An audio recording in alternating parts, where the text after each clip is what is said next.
With the White House declaring June a national month of action, we're taking a closer look at the president's goal to get at least one dose of the COVID vaccine in 70% of adult Americans by the July 4th holiday. That deadline is just a month away as vaccination rates continue to decline across the U.S. So far, about a dozen states have met the president's goal, but 6 others are still far behind, less than 50%. Well, earlier on CBS This Morning, CDC Director Dr. Rochelle Walensky addressed concerns about the potential of not reaching that target. We want to get the majority of America vaccinated, and after we get to 70%, my goal is going to be to get to 80%. I think what we really understand is that this virus is an opportunist, and it will go to places where people are not vaccinated. And so you are safe if you are vaccinated. You are not safe if you are not vaccinated, and my job is to keep America safe. Well, the medical director and owner of First Call Medical Center, Dr. Ron Elfenbein, joins us now to talk a little bit more about this. So, Doctor, the White House and the task force there, they picked 70% for a particular reason, I presume. What could happen if the U.S. doesn't reach that goal? That's a good question. I think that the 70% is not really an arbitrary number. That's kind of what they set out initially as sort of the threshold for defining herd immunity. Now, that's not really like a finish line. It's not like an actual line you can draw and say, okay, yesterday we weren't at herd immunity, today we are at herd immunity. But it's kind of like it's a goal, and it makes sense that that would be sort of achievable, and that would be sort of what we would declare as herd immunity. Again, that not really being able to be defined, that specific number of what is really herd immunity. But, you raised an interesting point that 12 states have of 70%, but 6 states are less than 50%. So I don't think we're going to reach the July 4th deadline. If you think about at our peak, we were vaccinating 3.3 million. We're to 1.1 million, and that number is dropping every single day. And remember that across the country, we're still averaging 383 COVID-related deaths per day. It's interesting, across the country, you're seeing all sort of incentives being proposed with cash, free Xboxes, free groceries. I think the most interesting one was free beer they were giving for people who can come to get vaccinated. But I think, You're not the only one who found that interesting. we were just talking about that, Dr. Elfenbein. It's awesome. I mean, I'll get another shot for it, but what the hell? I think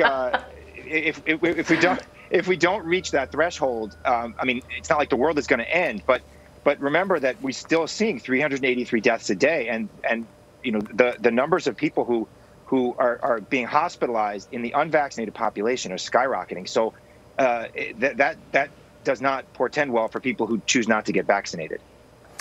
So, Dr. Elfenbein, let me ask you a question. It was something that we were discussing yesterday with another one of our medical contributors, and I had posited the question of, the hesitancy that some people have with this vaccination in not trusting the fact, because the vaccines have not been FDA approved, that they are worried about that they don't want to take something that only has emergency authorization approval, right? So I had sort of posited, well, what about all the other things that, I'll just use me as an example, we put into our bodies, I put into my body that is not FDA approved. And then specifically, I was telling Anne-Marie about, like, when I got out of college, everybody was taking Hydroxycut. Remember Hydroxycut? And it had like ephedra in it, which people died from taking this thing. But I wanted to be cut, and I was young, and so I was like, I'm going to take it. And the risks, hopefully nothing bad will happen to me. But there are long-term effects from people who took those supplements. These supplements are not FDA approved. Now, some people on Twitter who are watching us on CBSN said this back to me, that that's a little different when you're talking about vitamin supplements or other things, even things that are harmful for you like alcohol or tobacco, because somebody pointed out that these vaccines are modified RNA. What does that mean, and why should that matter more than some of these other things that we do that carry greater risks than this vaccine?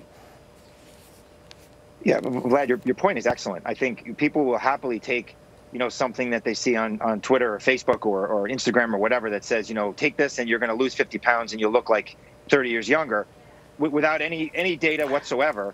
Yet there's reams of data to go along with the emergency use authorizations for everything COVID related, by the way. It's not just for the vaccines. It's everything COVID related, is even a test.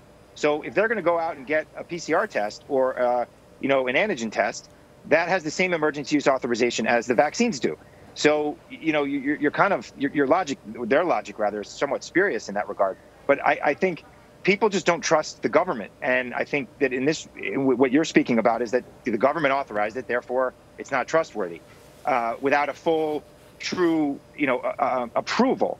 But there's lots of data behind these things, and I think people just have to look at that on its face value and say, okay, I'm going to actually look at this rather than take, their friend's opinion on Facebook. Do your own research. I mean, we've said this 100 times when we speak, but it's the truth. Just, you can go to the FDA's website and you can download the stuff and you can do it yourself. You can look at it and say, all right, I'm hesitant to take the vaccine, but what does the data actually say? And they can pour through the data and they can look at it and make their own mind up based on the data. Every time we kind of open one chapter of this fight against the pandemic, 6 other chapters of conspiracy theories open up as well. But thank you, Dr. Elfenbein.